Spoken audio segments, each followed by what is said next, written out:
Kamay baka nilalamig lang. Pumutan. Hindi. Hindi. Bait naman yung bebe na yan. Tumutulo siya eh. Ito naman parang hindi ka naman Super bait. Tumutulo. Hindi ka ba sanay sa... May tamang pihit yan, di basta-basta pinipihit Oo, yan. pero ano kasi tamang pihit? Hihigpitan ko lang. Papagalitan tayo ni engineer. Ay, basta ito na. Hit! Yak.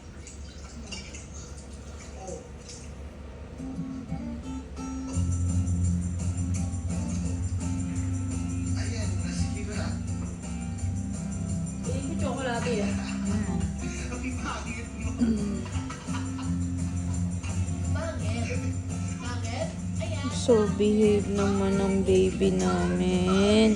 Bakit ang behave niyan? Basta tapos na